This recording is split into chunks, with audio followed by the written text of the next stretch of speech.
He saw the twin girls first curled up by the roadside, soaked from the rain, too still to be sleeping. Then her, the mother, on her knees, shielding them with nothing but her arms and a whisper. That was the moment everything changed. Not just for them, for him. Before we begin this unforgettable journey of love, courage, and quiet miracles, make sure you subscribe and turn on the bell, because stories like this aren't just meant to be heard. They're meant to be felt. Now, let me tell you what happened after he stopped the truck. Cale Madron didn't expect much from the stretch of road between Sycamore Ridge and home. At that hour, just past 5:30, with the sun bowing out behind the pines, it was usually empty. That was how he liked it. Quiet. Predictable. The old Chevy hummed steadily beneath his calloused hands, the bed of the truck filled with cedar planks he'd cut earlier, the smell clinging to his clothes like a second skin. He had just taken the curve past mile marker 42 when his foot slammed the brake. A figure was in the road. No 2. No 3. The truck screeched, fishtailed slightly on the gravel shoulder, and jerked to a stop. Kyle's heart pounded in his throat as he threw the gear into park and opened the door. A woman was kneeling near the ditch, her back hunched, her arms around 2 small children. Twin girls, maybe 5 or 6, lying eerily still, though their chests rose and fell with the fragile rhythm of exhaustion. The woman looked up. Her face wasn't bloodied, but it bore the kind of weariness that went deeper than injury. Sunken cheeks, wind-burnt lips, dirt smudging her jawline. Her eyes met his, startled, defiant, and terrified. "Please," she whispered hoarsely. "They're not hurt badly, just tired. Hungry. Please don't call the sheriff. We're not trespassing. We just needed to get off the road." Kyle raised both palms slowly, his voice even. "You're safe. I'm not calling anyone. Let's get them warm first, all right?" She hesitated. Her body was stiff, protective. One of the girls stirred and whimpered softly. That sound seemed to break something in her. She nodded. Kyle moved fast, pulling the blanket he kept under the passenger seat. He didn't ask names, not yet. He laid the blanket out in the back seat, gently lifting one of the twins with practiced care. She was light as a feather, her face nestled into his shoulder, like his son's had done once upon a time. "Put the other one here," he said, gesturing to the truck. The woman obeyed, movement slow and stiff. Kyle noticed the way her hands trembled, her breath catching as she gently tucked the second child in. Once all 3 were inside, he started the engine again and turned the heat up full blast. "You live nearby?" she asked, eyes darting toward the rearview mirror. "Just past the next fork, 5 miles. Kyle glanced sideways. "I've got a safe place, just woods and a roof. But it's warm. You can rest there. I can't stay long. I'm not asking you to. Just a roof and a fire for tonight. For them." She nodded again. Silence fell, broken only by the hum of the heater and the rhythmic ticking of the dashboard clock. They arrived at Kyle's cabin just as the light began to fade. It wasn't much, small, tucked in behind a grove of sycamores, but it was clean and, more importantly, private. He unlocked the front door, then held it open as she carried one girl and he took the other. He laid her on the worn couch, tucking another blanket around her. The girl's eyes fluttered open for a moment and met his. Wide, trusting. It did something strange to Cale's chest. In the kitchen, he poured water into a kettle and lit the burner. The woman stood silently in the corner, arms wrapped around herself. He finally spoke. "You need to eat, too." She looked at him, then slowly nodded. "Do you have bread? I have more than that." 15 minutes later, he placed 2 bowls of thick chicken stew and slices of buttered toast on the table. She hesitated, then sat. She ate in silence, tears welling in her eyes with every bite. "They haven't had a full meal in 2 days, she finally said. "I tried. We had some crackers. But then they got tired. We'd been walking since morning. Kyle didn't press. He simply nodded and said, "They'll be okay now." She looked at him long and hard before asking, "Why are you helping me?" He thought about it. The real answer was buried somewhere deeper than words. Maybe it was because of the night he failed to get to his wife in time. Maybe it was because of how his son still woke up screaming some nights, calling out for a mom who wasn't coming back. Maybe it was just because she was there and no one else had stopped. Because someone, should he said simply. After she got the girls settled into the guest room, Cale handed her a fresh towel and a pair of his sister's old clothes folded in a neat stack. She blinked at the offering, stunned. "You're trusting. For a man who lives alone, I don't think you'd come this far in the dark carrying 2 kids if you were looking for trouble." Her face softened. "I'm Sorrel," she said. Finally, her voice quieter. "And they're Lyra and Mira." Kyle nodded. "Kyle Madrin. My son's asleep upstairs. You'll meet him in the morning." She hesitated, then held out her hand. He shook it firm but gentle. "Thank you," she said. Then after a pause, "For seeing us." He looked down at their hands, then at the closed door where the girls slept. "I almost didn't," he said, voice gravelly. "That stretch of road. I usually don't look too hard anymore." Her eyes glistened. "Well, I'm glad today was different." Cale didn't sleep that night. He lay on the worn couch downstairs, arms folded across his chest, eyes fixed on the timber beams overhead, listening to the steady crackle of the wood stove and the occasional creak of old pine, siding settling against the cold. Upstairs, the guest room door stayed closed. He'd left a pitcher of water and a folded towel on the nightstand before retreating. The house felt different, not unwelcome, just fuller. Warmer in a way that had nothing to do with the stove. He closed his eyes but didn't dream. By morning, the sky was pearl gray, and the cabin smelled faintly of ash oats and cedar. Kyle stirred the pot of oatmeal on the stove, while Talon shuffled down the stairs in wool socks, eyes puffy and hair tousled. The boy halted at the bottom step, sensing the shift in the air. Kyle spoke first. "We've got company. Quiet guests. They'll be here a bit."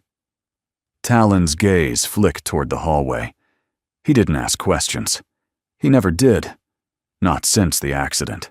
But his shoulders stiffened a little before he sat at the table. A few minutes later, footsteps padded lightly across the hardwood floor. Sorrel entered the kitchen with a quiet "good morning," her voice wrapped in something fragile but resolved. She'd cleaned up, changed into the clothes Cale had offered, a faded flannel and a pair of jeans that hung slightly loose on her frame. But she looked stronger than she had the night before. Calmer, Lyra and Mira followed behind her hair, braided unevenly, still rubbing sleep from their eyes.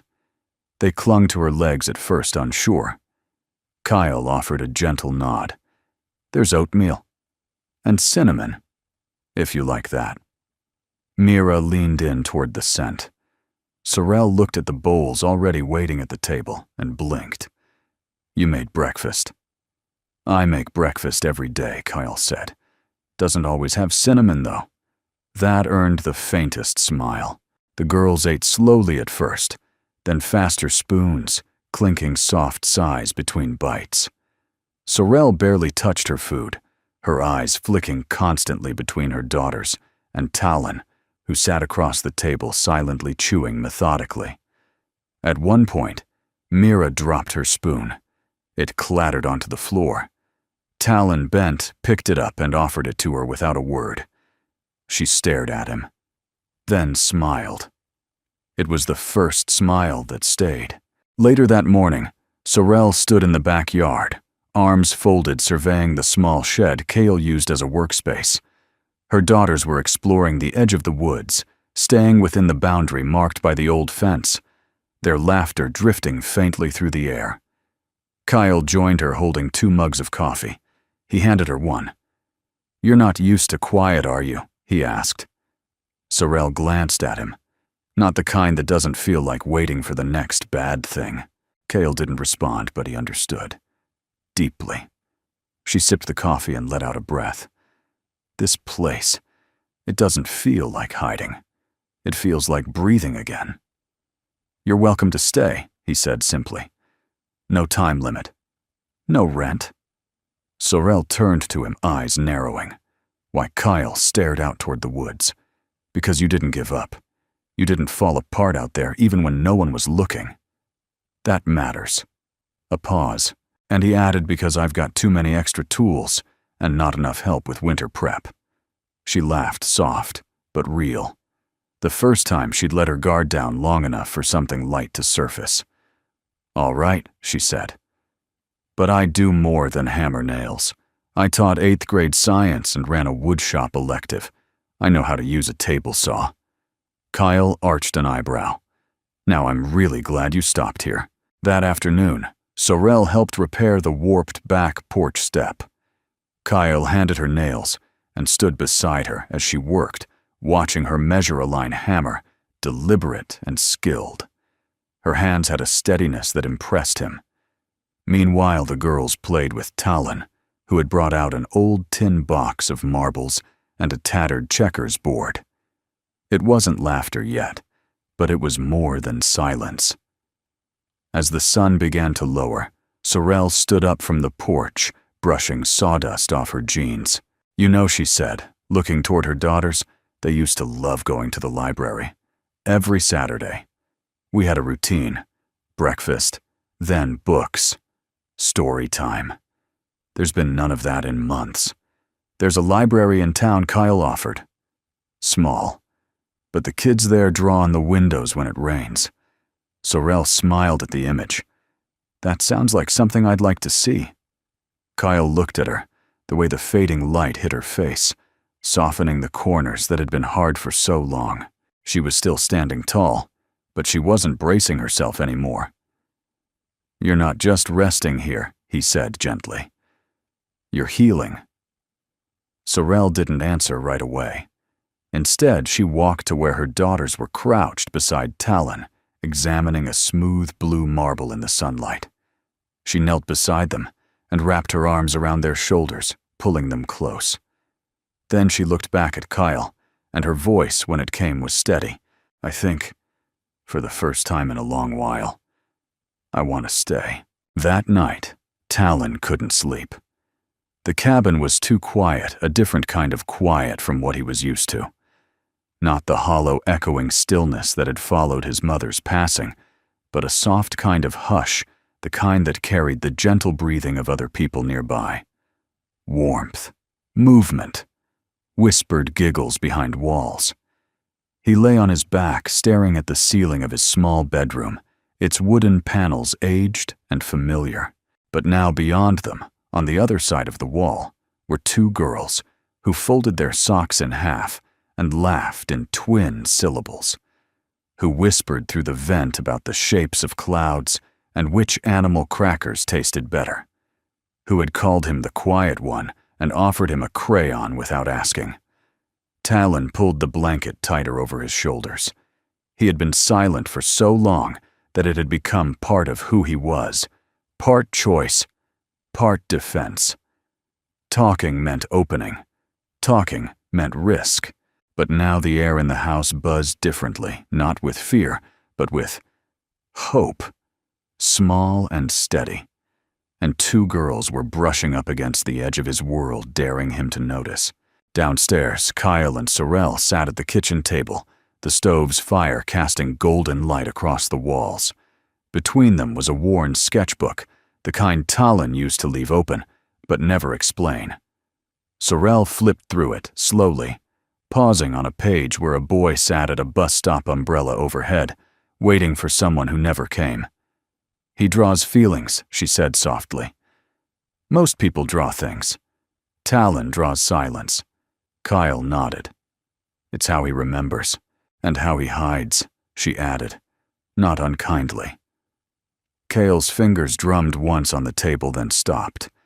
He hasn't spoken since the accident. Sorrel didn't ask about the accident.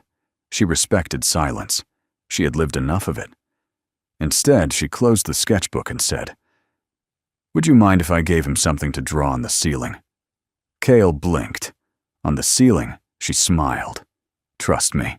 The next morning, Sorel appeared with an armful of colored paper scraps, glue, and old magazines. She set up shop on the living room floor, like it was a kindergarten classroom, laying out materials like treasures. Lyra and Mira pounced with delight, but Talon hovered at the doorway uncertain. Sorel glanced up. "You don't have to say anything," she told him, "but if you want to help us decorate the ceiling above your bed with paper stars and dreams, we'd love to have you." Lyra, sitting cross-legged, held up a pair of scissors like a royal decree. Mira waved a glue stick. Talon stood frozen. Then slowly he walked over. By mid-morning, paper stars bloomed across the dining table. Some were jagged, some perfect. Some had drawings of wolves or words like belonging and climb higher cut from magazines. Others were just bursts of color. Kyle watched from the doorway of his workshop, arms folded, pretending to need coffee while quietly absorbing the sight. His son not speaking, but folding and arranging. His house not echoing but ringing with laughter. When the kids disappeared upstairs with tape and ladders, Sorel lingered by the fireplace watching the embers. "He's opening," she said softly. Kyle followed her gaze. "Because of you." Sorel shook her head. "Because of them. Your son. He's seen silence that shut the world out. My daughters. They've seen silence used to survive. But when those kinds of silence meet, sometimes they make space for something new." Kyle said nothing, but in his chest, something shifted. That night, after everyone was asleep, Talon crept into his room and lay on the bed. Above him, the ceiling was no longer plain. It was a patchwork of stars, swirling galaxies of color and cutouts. Right above his pillow was a shape of a hand, holding another cut from gold foil paper. Near the corner, a tiny drawing of a cabin stood beneath a sky filled with the word "light," written over and over in different colors. In the center there was a phrase in crooked handwriting: "The stars are quieter here." Talon stared at it, heart thudding. He didn't speak, but he smiled. The next morning, Sorel found a folded piece of paper on the kitchen table. On it was a drawing of two girls holding hands with a boy standing nearby. The boy was holding a marble in one hand and a paper star in the other. Underneath, in neat pencil, were 4 words: "Thank you for noticing me." She didn't cry, but she sat down in the nearest chair, covered her mouth, and let the silence settle around her like a hug. Cale entered, moments later, saw the drawing and read it over her shoulder. His voice, when it came, was soft. "He's starting to come back." Sorel looked up, her expression unreadable but glowing at the edges. "So are we," she said. That evening, just before the sun slipped behind the pines, Kyle stood on the porch and watched the kids chase each other through the grass. Lyra and Mira skipping, Talon trailing behind, but smiling. Sorel stepped outside beside him, a mug in her hand, her shoulder nearly brushing his. "They're loud," Kyle said. "They're alive," she corrected gently. And for the first time in years, Kyle didn't mind the noise. He welcomed it. It started as many important things do with a mug of coffee. Kyle had always been the first one up. Mornings were when the house was still, when the world hadn't yet asked anything of him. He liked the routine grind, the beans, heat the kettle, listen to the quiet hum of the stove. That morning, though, he wasn't alone. Sorel stood at the kitchen window, already awake, arms folded over a knit sweater. She didn't turn when he entered, but he could see the faint movement of her breath against the glass as she stared out into the fog-covered yard. "I didn't mean to wake you," he said softly. "You didn't," she replied without looking. "I haven't really been sleeping." Kyle poured 2 mugs without asking and held one out. She accepted it wordlessly, her fingers wrapping around the chipped ceramic like it was something precious. They stood in companionable silence, the kind that didn't need filling. Outside, the sun began nudging its way over the tops of the trees, turning the mist gold. "You ever get tired of quiet?" Sorel asked finally. Kyle took a slow sip. "I used to think I needed it. After my wife passed, silence was the only thing that didn't expect anything from me." She nodded, eyes still on the window. "I craved it after we ran. But now it feels too much like hiding." Kyle set his mug down gently. "You're not hiding here. You're building something, even if you don't realize it yet." Sorel turned toward him, then her gaze steady. There was no fear left in her expression, no guardedness, only a deep, wearied clarity. "You say that like you believe it." "I do," Kyle said simply. And he did. It had crept up on him without warning the shift in the house in Tallinn in himself. It was as if their presence, hers especially, had reopened something he hadn't known was still locked. Sorel leaned back against the counter, cradling her mug with both hands. "You don't ask questions." Kyle shrugged. "I figure people tell what they're ready to tell." She considered him for a long moment. "Then, my husband was their father. Died in a boating accident. 3 months later, his family tried to take them from me. Said I wasn't fit, that I didn't belong, that they had the means to raise them properly, and I didn't." Kyle's jaw tensed, but he didn't interrupt. "I fought, not with fists, but with paperwork and courtrooms and every ounce of patience I had. And when they realized they couldn't win legally, they pushed us out. Quietly. No one helped. No one believed me." She looked down at her coffee, then up again. "Until you did." Kyle didn't speak right away. The weight of her words filled the room. "You didn't run from them," he said. "You ran toward your girls." A long pause. "I did," she said quietly. He nodded, voice rough. "Then you're braver than most people I know." Later that day, Kale headed into town for supplies. Sorel insisted on coming along. The girl stayed with Tallinn. Sorel trusted him now more than she trusted most grown men, and the 3 children had become their own kind of constellation. At the general store, people nodded politely to Kyle. He'd never been the talkative type, but folks knew him, respectable, solid, quiet, the kind of man who helped without fanfare. Sorel stayed close but didn't shrink. When they passed the local bulletin board, she paused. A small poster was pinned among the flyers for tractor parts and missing dogs. "Women's Shelter Inquiry, seeking witnesses to custody dispute." Her fingers froze. Kyle stepped beside her, reading her stillness as clearly as words. "They still looking for you?" he asked low. She nodded. "I don't know how far their reach goes, but they know my name." "Then we won't use it here," he said, already thinking ahead. "You can be Ms.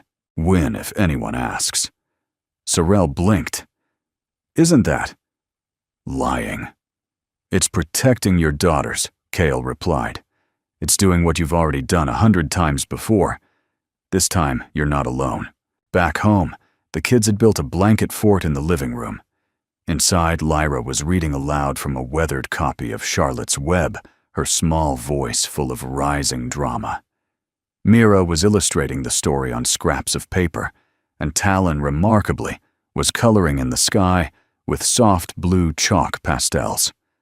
Sorel watched them from the hallway, something tightening in her chest.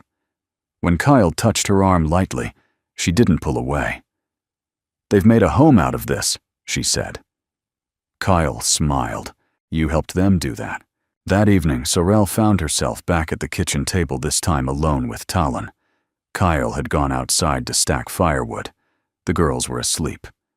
She hesitated, then placed a sketch pad in front of him. "Draw me something," she said gently. "Anything." Tallinn looked at her, eyes uncertain. You don't have to show me. Just draw it. You can tear it up after if you want. He nodded once and took the pencil. 10 minutes later, he slid the paper across the table and stood walking quietly away. Sorel looked down. On the page was a drawing of 3 children sitting in a fort made of stars, and outside the window, watching over them, stood 2 adults, one with strong hands, the other with quiet eyes. At the bottom, Talon had written, "This is what safe feels like."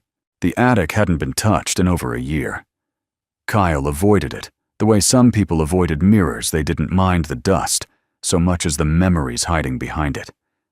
But when the wind howled louder that afternoon, and Mira declared her bed too cold at night, Kyle remembered the old quilt. Thick, hand-stitched and worn soft by time, it had been folded neatly in a cedar trunk beneath a box of holiday lights and forgotten tools. It had been his late wife's. He hesitated at the base of the attic stairs, one hand on the rail, the other holding a flashlight. Sorel stood behind him, watching silently. She seemed to understand he wasn't stalling because he couldn't find it. He was stalling because he could. "Would you like me to go?" she asked quietly. Kyle shook his head once. "No. But maybe just help me carry it down." She nodded. They climbed together, the air thick with the scent of wood and old linen. Dust motes floated in the slant of late afternoon light. The cedar chest waited near the far wall. Kyle knelt before it like someone greeting something sacred, running a palm over its surface before lifting the lid. The quilt was there. Folded in perfect thirds, its edges embroidered with tiny wildflowers and names stitched in careful script. Kyle, Ray, Talon. Near the bottom, an unfinished square, empty like it had been waiting. He didn't speak. He simply lifted it, held it for a moment, then nodded toward Sorel. She stepped forward and helped him carry it downstairs. In the living room, Mira and Lyra gasped when they saw it. "It's huge," Lyra said, tugging at a corner. "It smells like the forest," Mira added, burying her face in it. Sorel unfolded the quilt carefully and laid it over the couch for them to sit on. The afternoon sun caught the fine threads of the embroidery, and Lyra traced each name with her finger.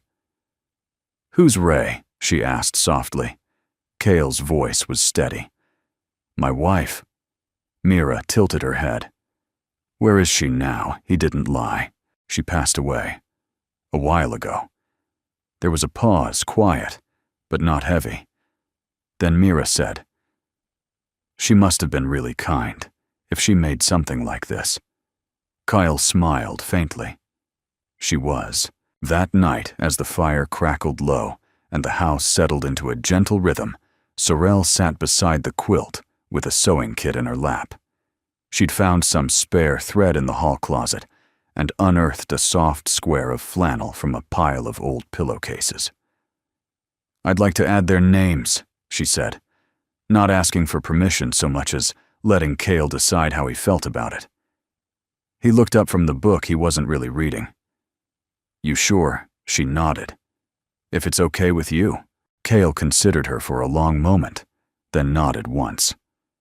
"Yeah, I think Ray would have liked that." Sorel bent to her work thread gliding through fabric with careful precision. Lyra and Mira watched in fascination, Mira handing her thread. Lyra choosing colors. Kyle returned to his book, but not before noticing how easily Sorel's presence filled a room, not loud, not pushy, just present. Like the quilt. Like home. An hour later, Sorel handed the needle to Lyra, who eagerly stitched a crooked little heart beside her name. Mira added a tiny star. The girls beamed with pride. "Now it's really ours," Mira said. Talon, who had been quietly sketching nearby, stood and walked over. He touched the fabric gently, then looked at Kyle. "Can I add something too?" It was the first full sentence he'd spoken out loud in over a year.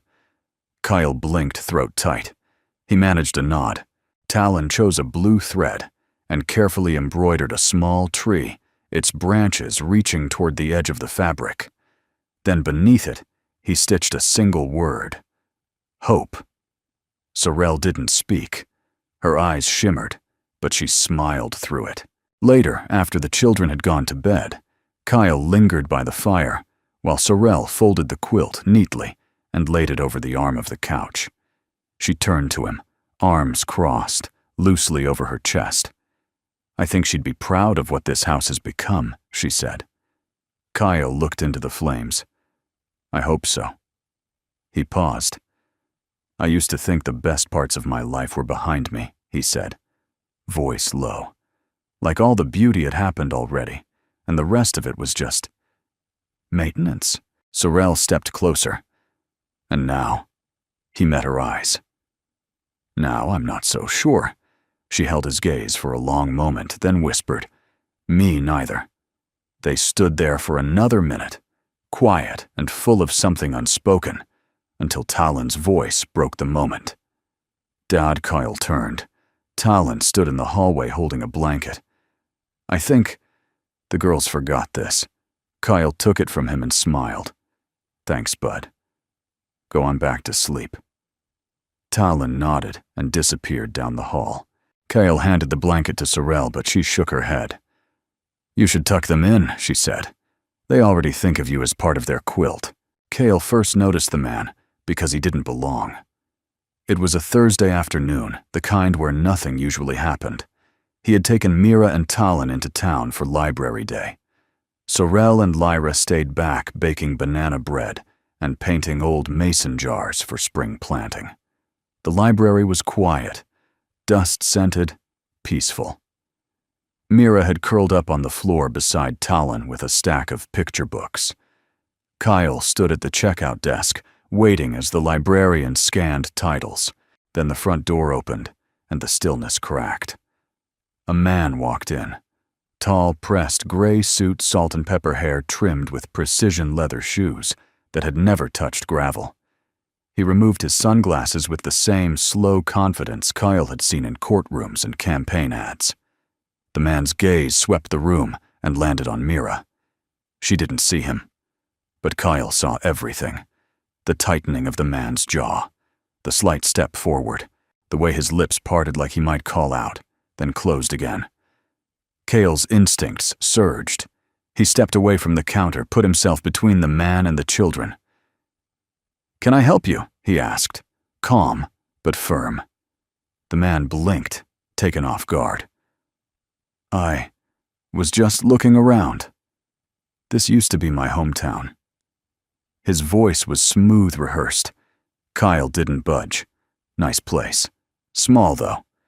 We notice when strangers come back." A pause. The man nodded once. "Of course. My mistake." And just like that, he turned and left. Kyle waited another minute, then quietly gathered the kids and headed for the truck. Back at the cabin, Sorrel was frosting banana bread when he returned. Lyra ran out to greet her sister. Talon helped unload books. Kyle waited until they were out of earshot, then closed the door gently and turned to her. "We need to talk." Something in his tone froze her hand mid-swipe with the spatula. He told her everything, every gesture, every glance, every instinct. When he finished, she stood still for a long time, one hand gripping the edge of the counter like it anchored her to the room. "Did he say his name?" she finally asked. "No." She swallowed. "I think it was him." "Grant Wexley." Kyle's brow furrowed. "The biological father." She nodded. "We met in college. It wasn't casual. But when I got pregnant, his family made it clear I didn't fit.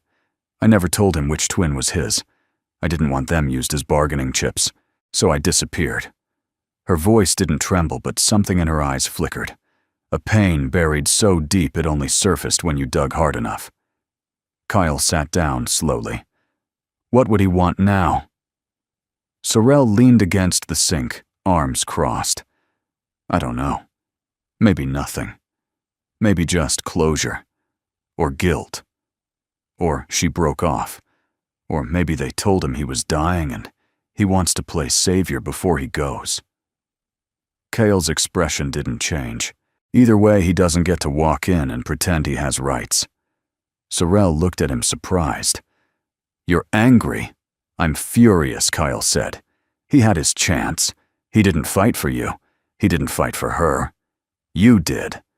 And now he's sniffing around like he has some say in how this ends." He stood. "Not on my watch." Sorrel blinked rapidly, then reached out and grabbed his wrist, not to stop him, just to hold on. "Kyle, I'm not asking you to fight this battle. You don't have to," he said gently.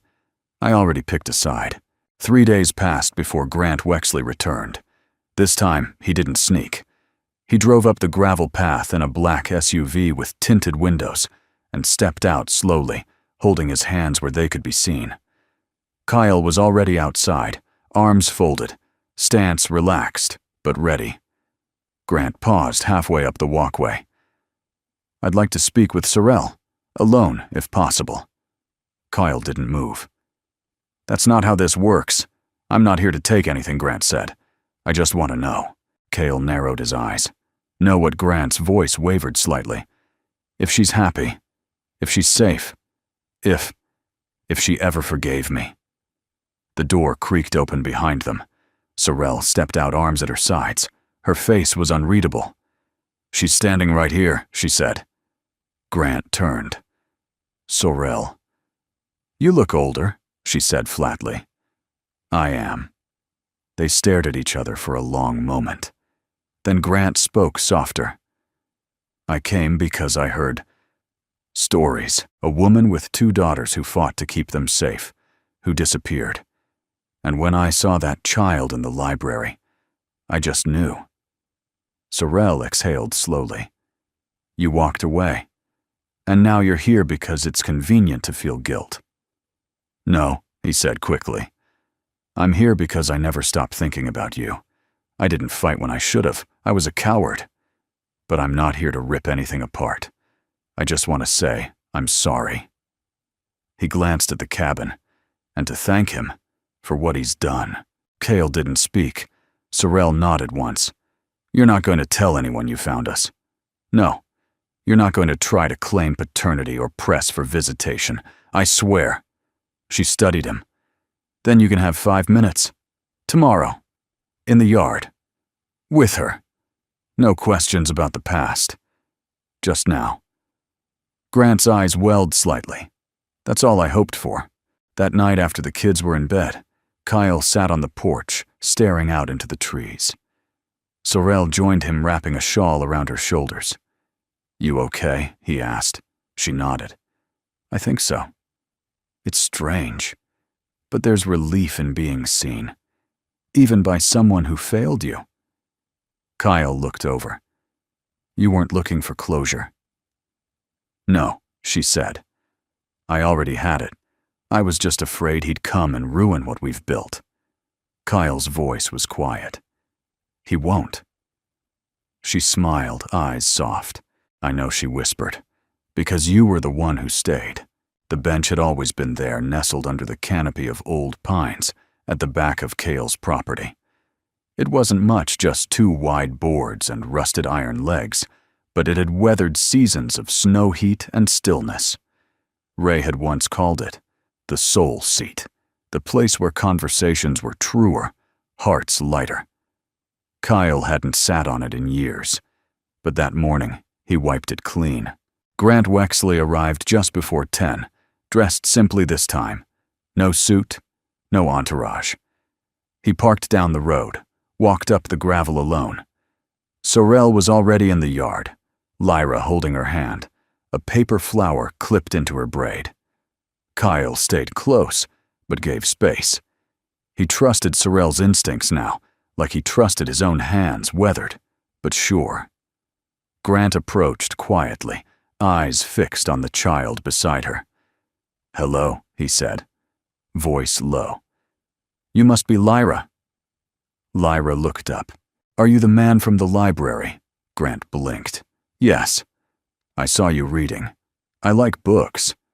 I used to, he said, offering a tentative smile. Haven't made time lately. Sorrel gently released Lyra's hand. Go play with Mira and Talon, sweetheart. I'll be right here.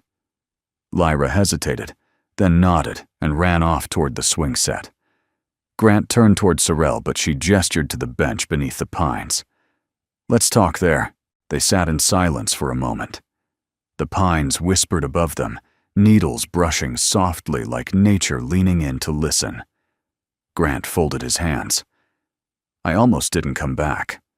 Sorrel stared ahead. But you did. I thought I had time, he said. I thought I'd always have the option to fix things. She didn't speak. Then the doctors told me I might not have more than a year. Maybe less. And I realized I didn't want to leave the world with only shame in my name. Sorrel turned to him slowly. You think this visit redeems you? He winced.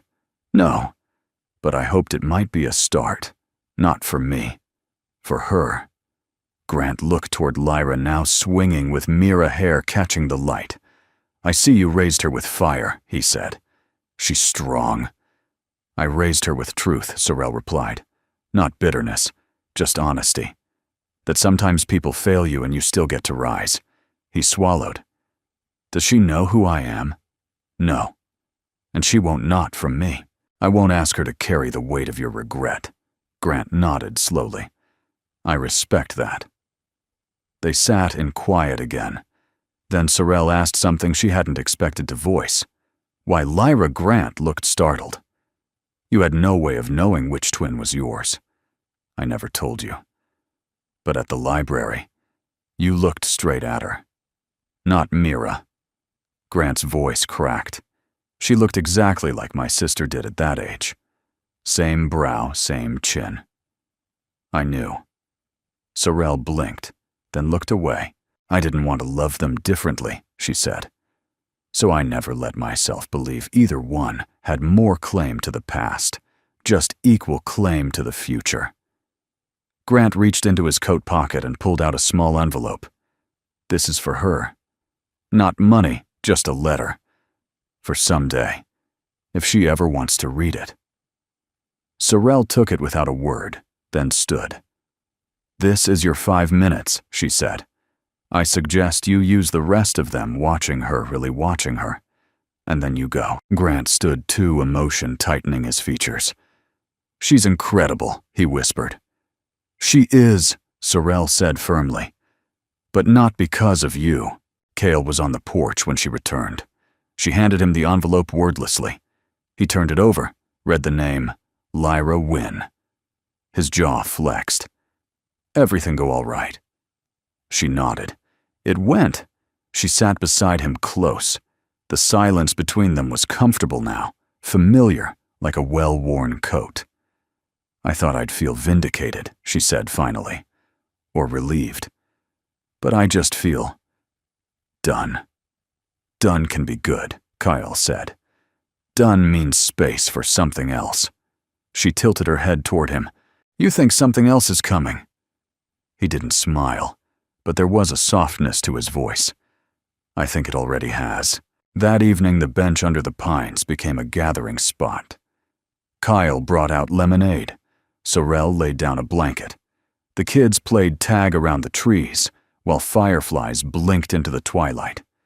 Talon laughed out loud when Mira fell dramatically into a pile of leaves. Lyra built a crown from pine needles and placed it on her mother's head, declaring her queen of the trees. Kyle watched them all, a strange ache blooming in his chest. It wasn't pain, it was returning. At some point, Sorrel leaned her head against his shoulder, just for a moment, but long enough for him to remember what it meant to feel chosen, even in silence. He didn't move, didn't need to. The stars began appearing one by one above the trees. Talon pointed them out to Mira, who insisted they named the brightest one Hope. Kyle looked down at the woman beside him. Her eyes were closed, but her smile was real. For the first time in years, the bench under the pines held more than memory. It held something becoming whole. The piano had sat in the corner of the living room for years, untouched. It had belonged to Ray. Kyle had moved it after she passed, not out of sentiment, but because it felt wrong to let it go. It became a piece of furniture more decorative than functional, its ivory keys collecting dust and silence in equal measure. Until Mira wandered over to it one rainy afternoon and pressed a single note with the careful awe of someone meeting magic for the first time. Sorel looked up from folding laundry and smiled. "Do you want to learn?" Mira nodded. "I used to teach music before I switched to science," Sorel said. "I can show you the basics. Can Lyra learn too?" "Of course." And Talon Sorel glanced toward the hallway. Talon had been listening. He always was, but pretended not to. She didn't push. Just let the music come to him. By the end of the week, the living room sounded different. Notes became patterns. Patterns turned into melodies. Lyra liked bright songs. Mira preferred slower, thoughtful ones. Sorel encouraged them both with patience and joy. She brought out Ray's old beginner books and wrote new ones in the margins just for fun.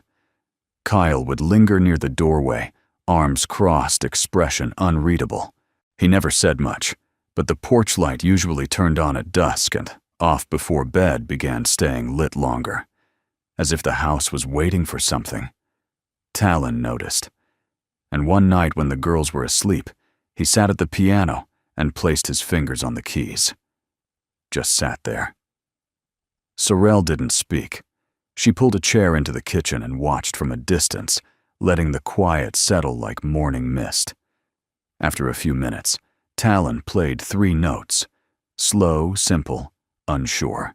Then he stopped. Kyle came in from the porch, muddy boots and all, and froze when he heard the sound. Talon looked over his shoulder.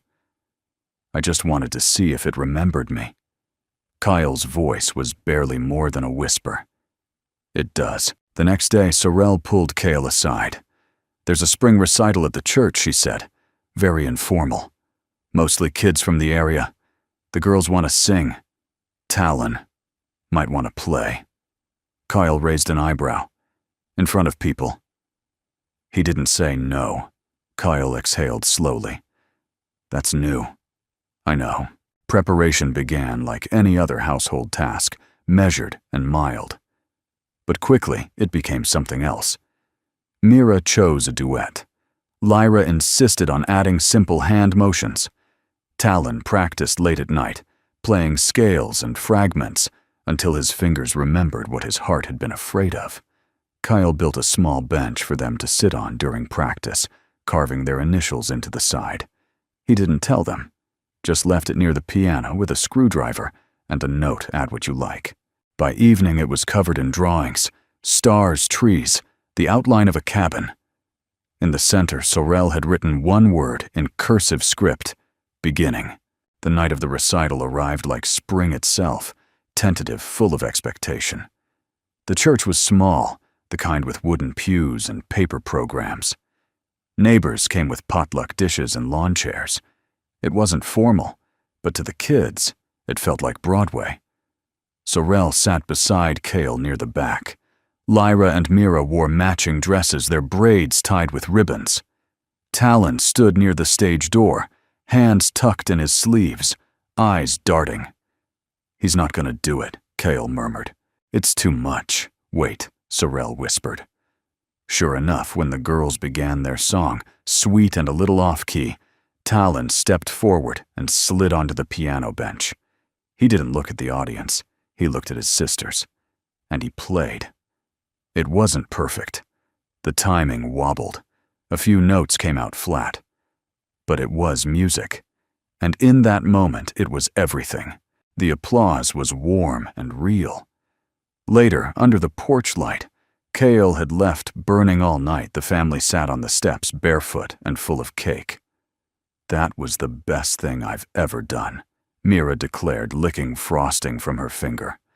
"I liked the dancing," Lyra said. Kyle glanced at Talon. "How about you?" Talon shrugged, but his lips curved upward. Sorrel leaned her head against Kyle's shoulder just slightly.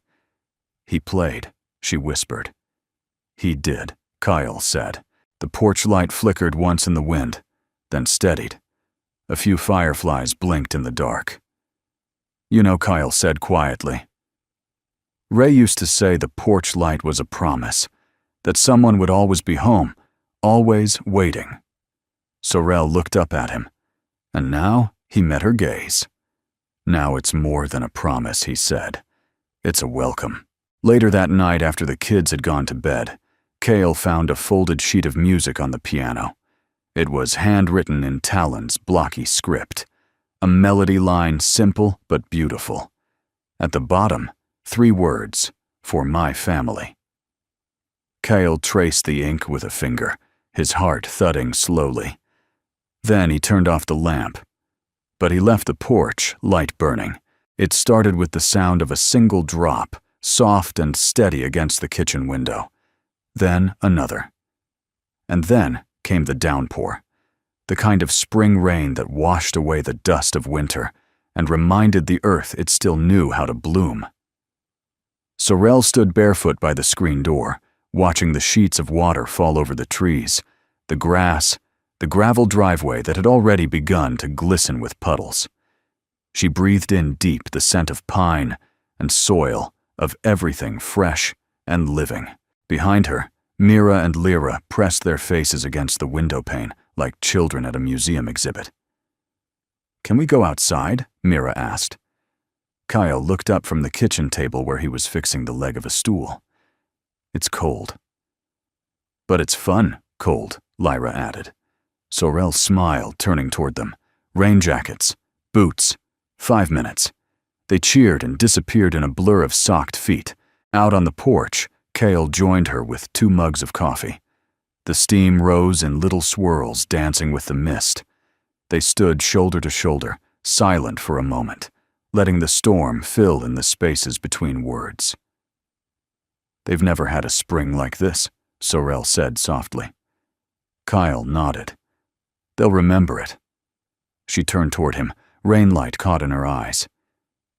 "Do you ever think, maybe this was what all the detours were for this? Right here," Cale stared out at the field, where the girls were spinning in circles, arms, outstretched hair, soaked joy unfiltered. "I don't know," he said, "but I stopped asking why. A long time ago." The storm picked up, sudden and wild. Thunder cracked in the distance, low and rolling. The wind kicked up beneath the porch awning, sending rain sideways and knocking over the tin watering can near the steps. Kyle moved quickly. "Let's get them in." But even as he called for them, his voice steady, he noticed something strange. Mira wasn't with Lyra. He scanned the field. No sign of her. "Lyra!" he shouted, jumping off the porch. "Where's your sister?" Lyra pointed frantically toward the back shed. "She went to get the fort blanket. She said it was getting wet." Sorrel was already running before Kyle could reply.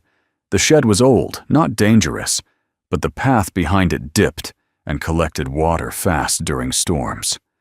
And Mira, small and determined, was more heart than caution. Kyle reached the shed moments after Sorrel, the rain-blinding wind tearing at his coat. The door was ajar. Inside, Mira crouched by the storage bin, clutching a soaked blanket, her boot submerged in a thin layer of muddy water. Her lip trembled, not from fear, but from the cold. Sorrel dropped to her knees and wrapped her arms around her. "I'm okay," Mira said, voice shaking. "I didn't want it to get ruined. It smells like us." Kyle felt his chest tighten. He knelt beside them, took the blanket gently, and smiled at her. "You're braver than most grown-ups I know." She leaned into her mother's chest, shivering. They carried her back inside where Talon had already started building a fire in the wood stove. He didn't say anything, just handed Cale a towel and pointed to the couch. An hour later, Mira was warm, dry, wrapped in the quilt from the attic, and sipping cocoa with extra marshmallows. Her cheeks were pink again, her smile sleepy, but safe. Lyra curled beside her, humming quietly. Kyle leaned against the doorframe, watching the fire, the light, the family that had somehow become his. Sorrel came up beside him, towel draped around her shoulders. "She's okay," she said softly. "I know." "And you're okay," he turned to her, voice rough. "I didn't realize how much I need them. All of them. You." Sorrel didn't flinch. She just looked at him with that quiet strength he had come to admire. "You're not the only one," she whispered. They stood like that for a moment, the rain easing outside the fire, crackling behind them. Then Kyle said, "Come with me." They walked through the yard, boots squelching in wet grass, until they reached the far side of the fence line. There, beside the garden, stood a newly framed structure. Just the skeleton of it, a few beams of foundation, but enough to see what it would become. Sorrel blinked. "Is this?" Kyle nodded. "A second cabin. A small one. Studio space. For music. Painting. Stars on the ceiling.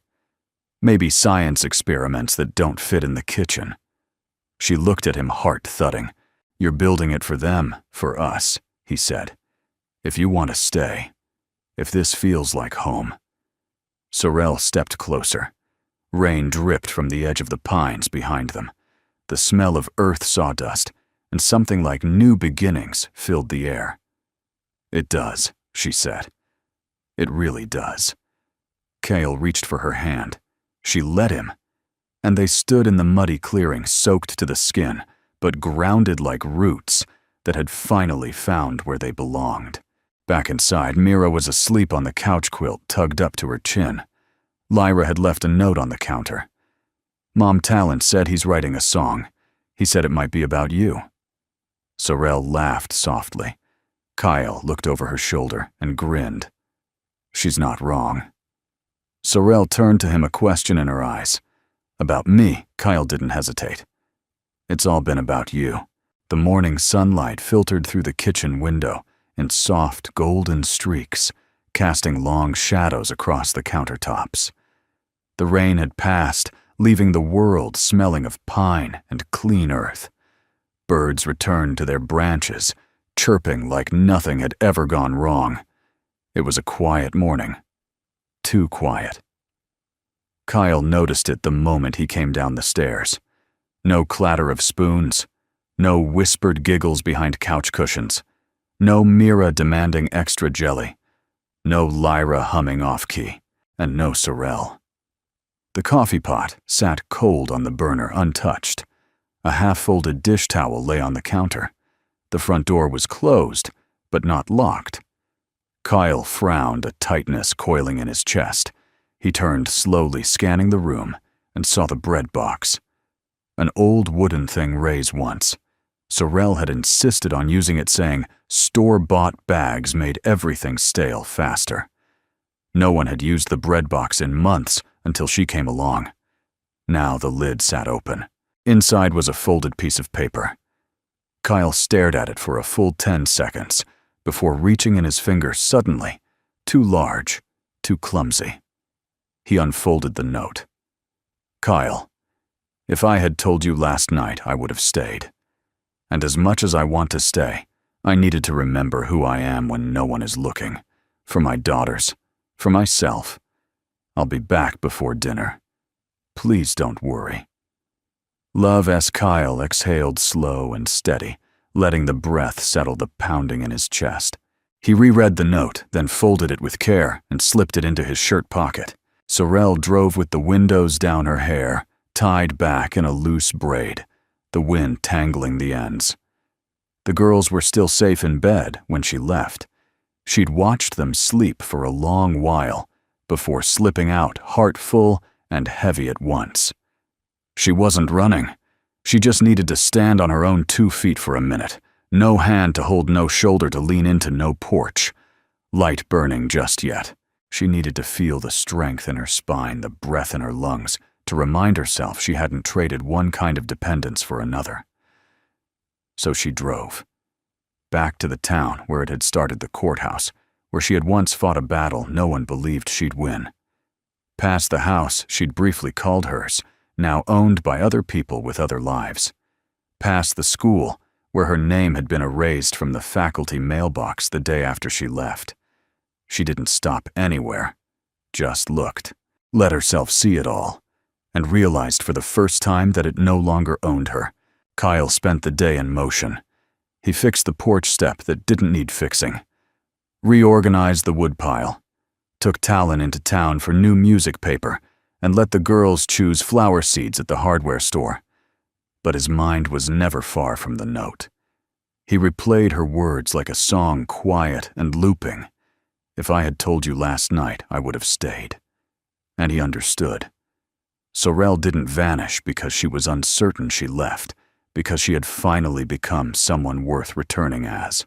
Still, it didn't stop him from checking the clock every hour, or from leaving the porch light on even though the sun hadn't set. It was just past 6 when Cale heard tires crunching on gravel.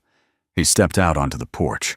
Sorrel climbed out of the truck, her shoulders dusted with sunlight, her expression unreadable. For a long second, neither of them moved. Then, Cale descended the steps. She met him halfway. "I needed to see where I came from," she said, voice steady. "I know," he replied. "I thought maybe it would feel like closure, but it didn't. It felt like a museum. Something I can visit but not live in." Cale nodded. "So what now?" Sorrel looked up at him, eyes clear and unafraid. "Now I come home." Cale didn't hesitate. He opened his arms, and she stepped into them like she had always belonged there. That night, after dinner and bedtime stories and one too many marshmallows, Sorrel sat with Cale on the porch swing. The kids were asleep. The house was quiet except for the occasional creak of cooling beams and the distant hoot of an owl. Sorrel leaned her head on his shoulder. "I found the note," he murmured. "I figured you would." He smiled. "You still want to be found." She looked up at him, eyes shining with something deep and quiet. "I don't want to be rescued anymore," she said, "but I do want to be chosen." "Every day." Kegel didn't blink. "You are." Inside on the kitchen counter, the old bread box sat open once more, and this time inside, it was a new note. In Kyle's handwriting. "Left for the morning. S. Whatever you need to remember wherever you need to go, this will always be your way back." And beneath that, a small paper star folded from sheet music. The porch light had once been a habit. Kyle would flick it on each evening more out of routine than purpose, and turn it off before bed, like checking the locks, like brushing his teeth.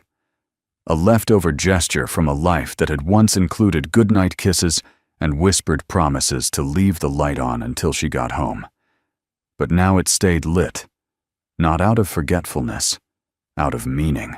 The summer came gently to the cabin. Mornings carried the scent of lilac and sawdust. Afternoons rang with the laughter of children chasing fireflies through tall grass, and evenings stretched long under the gold-tinted sky. The second cabin was nearly finished. What had started as a side project had turned into something larger, a family effort. Sorrel helped insulate the walls, her hair tied up in a bandana, cheeks flushed with effort. Lyra and Mira painted sunflowers and stars on the inside panels. Talon designed a wooden sign for the front, carving the letters with care.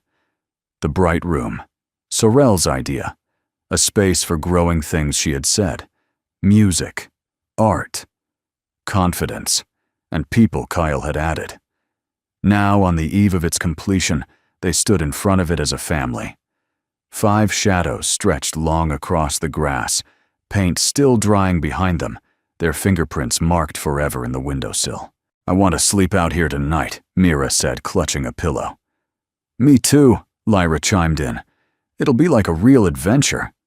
Kyle looked at Sorrel, who raised a brow. "Chaperones required," she said. Talon hesitated behind them, then nodded.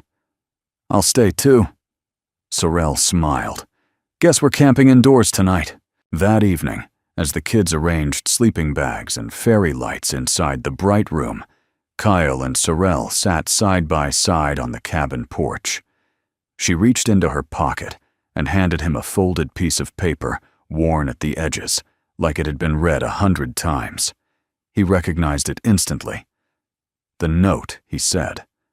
Sorel nodded. From the bread box. Kyle unfolded it, smiled at his own words. "You kept it, I carry it," she said. "Not because I need the reminder, but because I like remembering that someone left me something worth coming home to." Kyle folded it carefully and handed it back. It was always more than a note. It was a promise. She met his gaze. "You still mean it." He reached for her hand, more now than ever. They joined the kids inside the studio cabin later that night, lying beneath a ceiling of string lights and glow-in-the-dark stars. Lyra told a made-up story involving a fox who wore rain boots and saved a town from sadness. Mira countered with a song she'd written that rhymed porch light with midnight and marshmallow with hello. Talon read a poem from a tattered journal, the cadence slow, the ending strong. The ones who stay aren't always loud. Sometimes they just keep the porch lit. So when you're ready, you can come home. No one spoke after that. They didn't need to. The next morning, Kyle woke to the sound of soft footsteps outside. He slipped from his sleeping bag, careful not to wake anyone, and stepped out onto the small porch of the bright room. There, under the early light, Sorel stood barefoot in the dew-wet grass, holding a cup of coffee. Kyle joined her, their hands brushing. Today feels like something she said. It does. They stood for a moment, watching the fog lift off the fields, the promise of morning unfolding slowly. "Are we really here?" she whispered. "Did we make it?" Kyle turned to her, eyes steady. "We didn't make it, Sorel. We built it." She looked up at him, her smile full of something older than joy. "Peace. I used to believe my story ended the day they shut the door on me," she said. "But now I see it was only a chapter." He wrapped an arm around her shoulders, pulling her close. "And this?" he asked. She leaned into him. "This is the miracle I never dared to dream." Later that evening, back at the main house, Sorel found Talon in the kitchen, pinning something to the corkboard beside the fridge. She stepped closer. It was a hand-drawn map, a layout of their land, dotted with hearts and stars and tiny names. The bright room, Ray's garden, the bench, the porch. At the bottom, he'd written home where the light never goes out. She placed her hand on his shoulder. "You've come so far," she said. Talon didn't look at her. "So have you." Then he turned and did something he hadn't done in years. He hugged her, and she held on. That night, for the first time in years, Cale didn't turn the porch light off before bed. He left it on with intention, as a declaration, not a routine. For anyone still out there searching, for everyone who needed proof that sometimes people stay. That sometimes the world makes room for healing, and second chances arrive quietly with music and rain and hand-sewn quilts. And for the family that now lay safe beneath his roof, breathing deeply in a world they'd made whole again one day at a time. Inside the bread box, beside the old notes, a new slip of paper waited. Sorel's handwriting delicate and unshaken. To the man who lit the porch and never let it go dark again. Love S. And maybe that's what we're all looking for in one way or another. Not just a roof or a room, but a light that stays on a hand that stays, held a place where someone whispers, "You can rest now. You're home." If this story touched your heart, I'd love to know where in the world are you watching from today. Drop a little hello in the comments below. It's always a joy to see how far kindness can travel. And if you'd like to hear more stories like this one's, that heal, inspire, and remind us of the good that still exists, go ahead and subscribe. Quietly. No pressure. Just know you're always welcome here. From the bottom of my heart, thank you for spending time with this story, and for being the kind of person who listens all the way through. Until next time, stay safe, stay kind, and keep the porch light on.